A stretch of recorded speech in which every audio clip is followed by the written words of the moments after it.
સાહેબો તમે તો એ વાતના ગવાહ છો અને મને અમારા દોસ્તોએ ભાઈઓએ કીધું, હઝરત જે દિવસ સરકારે પડદો લીધો છે ને, સાવરકુંડલાના ગલી દરેક ગલીમાંથી એક એક ટ્રેક્ટર ઈ ચપ્પલોનો નીકળ્યો છે જે માણસો ભૂલી અને ખોવાઈ અને ચાલ્યા ગયા હતા.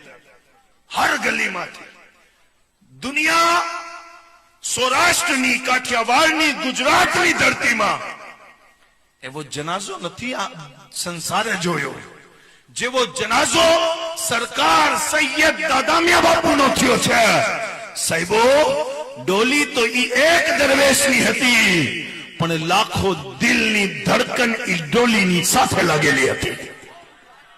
અને ઈ રોશની, ઈ પ્રકાશ, ઈ ઉજાલો કે આજે પણ જ્યારે એમની વાતો સામે આવે ને તો